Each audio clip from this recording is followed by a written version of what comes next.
Hello everybody, how's it going today? Glowplasma231 here, and today I'm here to talk about the 122nd chapter of Oshinoko.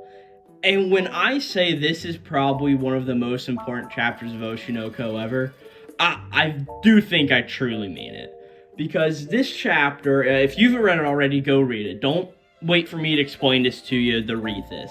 This may be the best chapter of Oshinoko ever, to me at least, because it's what I've been wanting since the beginning of the series. But before we get into it, let's just say the chapter title, which is just simply Doc. And also, before we also get into what happened last time, I just want to say that I've got a ton more Oshinoko videos on the channel, so if you enjoyed this, don't mind checking those out after you finish watching. But what happened last time in Oshinoko that really makes this chapter that much important? Well, last time we just saw how sort of deep Serena, or Ruby, had been driven into despair by her mother not sort of really loving her and all of those complications. And at the end of the chapter, we got the big thing happening of, okay, Ruby's crying on her bed about everything here. And as we look up, Aqua is standing over her, which, oh no, what's going to happen now?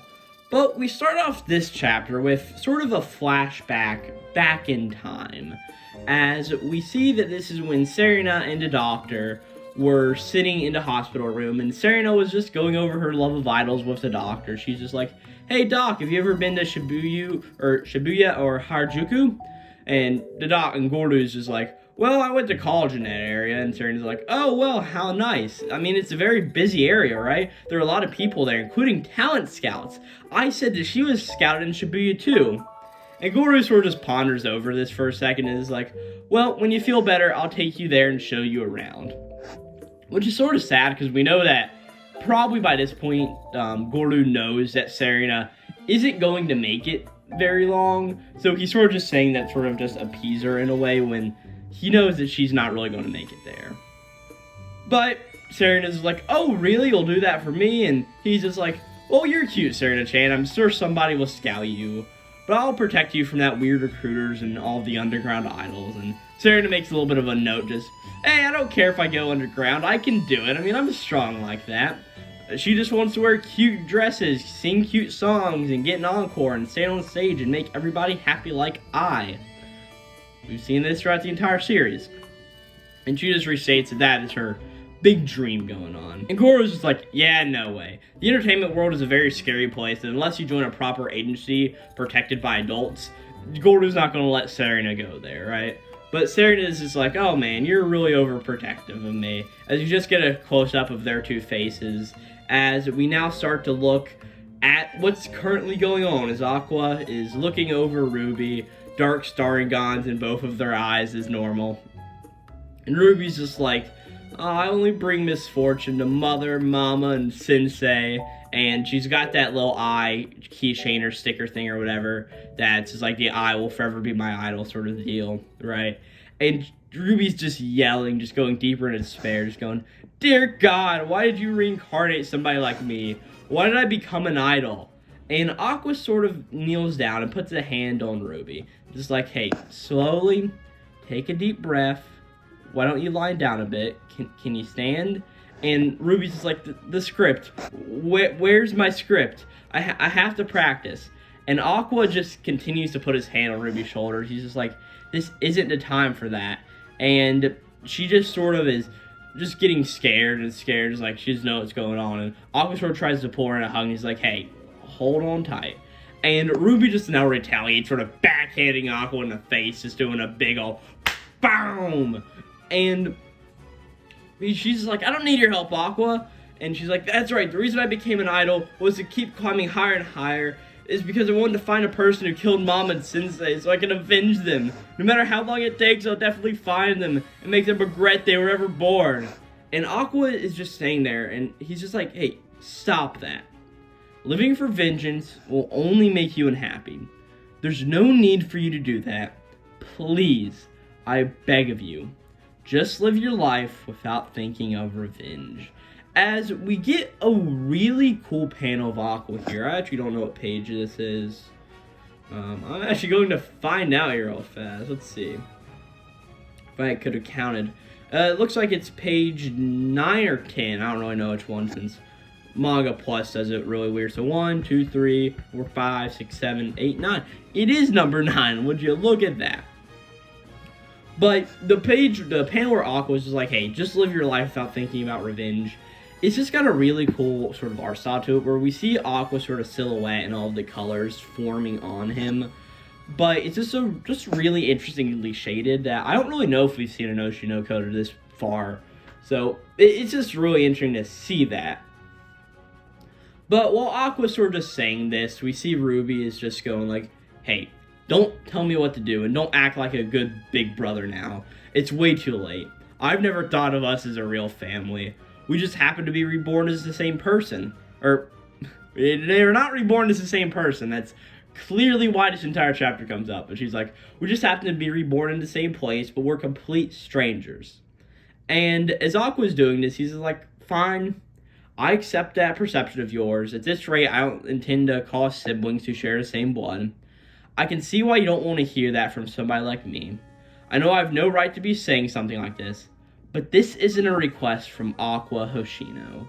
And I really like how this sort of shot is framed, because now we are on page 11. Would you look at that? The same exact place where the panel is, but Aqua is still doing that same exact sort of look down, look, head bent down, and Ruby's standing there, and on Ruby's wall we see about 4 posters of just eye in the background, which I think is very cool and symbolic of what all of this sort of means, right? But Aqua is just like, this isn't a request from Aqua Hoshino, it's mine. So please listen to me, Serena-chan. Dun dun dun dun dun dun. But he just continues going, you didn't want to become an idol for that reason, did you? You can finally get out of the hospital room and live freely after all. You wanted to wear cool dresses, sing cute songs, get an encore, sit on a big stage and make everyone happy like I did. Which is the exact sort of same mantra that Serena said earlier, which it's just really cool that Goru has remembered that for so long, even to his time becoming Aqua. It's really cool that he never forgot that. But he just continues now screaming at this point, just going, you become an idol so you can make such dreams come true, right? As we sort of just get the narration or thought bubbles going on in Aqua's mind, he's just like, it kept crossing my mind time and time again. Every time I saw a trace of Serena-chan and Ruby, I'd blame myself. I could never forgive myself for having such a convenient fantasy. There shouldn't be such salvation for someone like me, who couldn't do anything for Serena-chan. But I approached you thinking that you're you. As Aqua's just like, forget the idea of revenge. I beg you, Ruby. As Ruby's just standing here and she's just like, why are you crying? This is a really cool shot. I'll probably use this for a thumbnail since this is just a really cool image of Ruby. I'll probably find one of Aqua too. But it's just Ruby standing here and her silhouette is on a completely blank white page. And she's just like, Aqua, why did you call me Serena earlier? How do you know everything that happened in the hospital? Hey, could it be that your sensei? And as Aqua sees this, she sort of just looks, Aqua just looks over to the side, sort of like, yeah, you put 2 and 2 together, good job, Ruby. And he sort of picks up the keychain, it's like, I've been looking for this.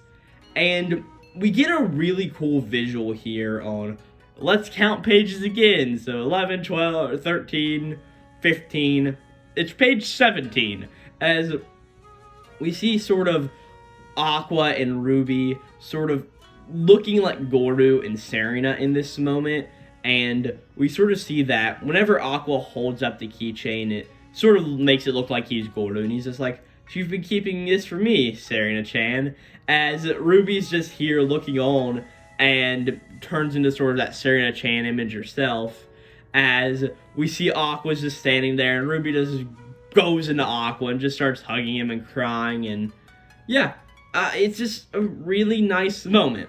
Now, one thing I want to note is, throughout the last 2 pages of this chapter, the last 2 shots of Aqua and Ruby that we see, the ones before they sort of turn into their previous selves in a way, both still have the dark starring gone, but it doesn't really look like Ruby still has it whenever she starts crying, but we don't really know about Aqua. So that's just an interesting thing to note there is, how is this going to affect Oshinoko sort of world going forward in this regard? But either way, this is a fantastic chapter of Oshinoko. I mean, it's really ever since the beginning of the series in that Volume 1. I personally picked up Volume 1 here in January and started my sort of Oshinoko journey then. I haven't been reading it for that long. But this is sort of the moment that everybody has been waiting for, is just this moment of when will these two siblings learn who each other are and how that really affected two of them. Because for the entire series, we've known these two as just Aqua and Ruby, Serena and Goro, but the two of them don't know that themselves. And seeing it finally resolve like this, I mean, we've had this backstory and build up for, it's been like 3 or 4 chapters now, just how much of a terrible mother Serena had, and really just building up a bunch of backstory on Serena, and really just making it out how sad Serena had as a life, and how that's sort of carrying on to Ruby, who, at the time, I mean, Serena was like, what?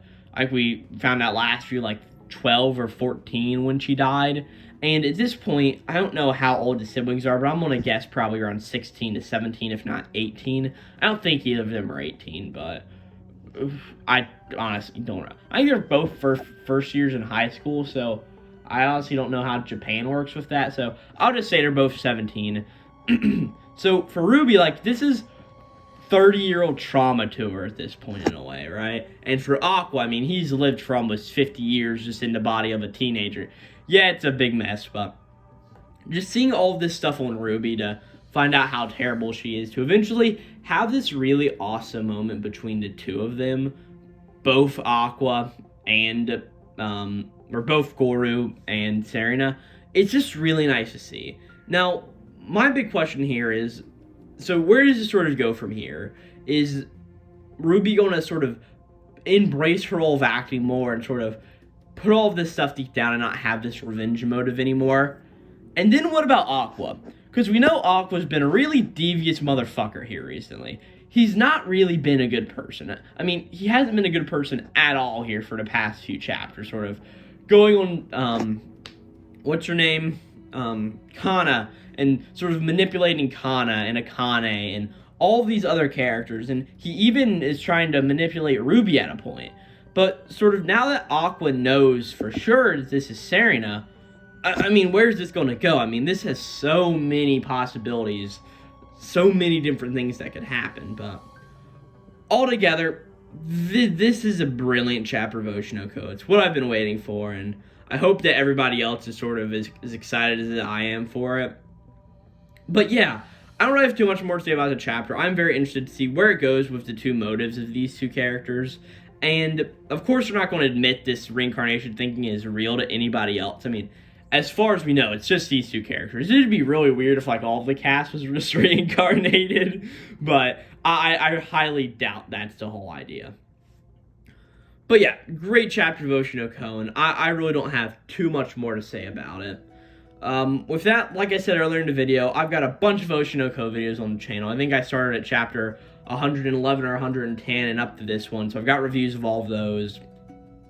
I've also covered a lot of other anime and manga here on the channel, so I'm talking about Weekly Shonen Jump every week, Tenmaku Cinema, just a whole bunch of stuff like that, so if you're interested in this, go check out those. I've got Discord and Twitter, links in the description, and great chapter of Oshinoko again, and with that, I don't have much else to say, and this will be Glowplasma231.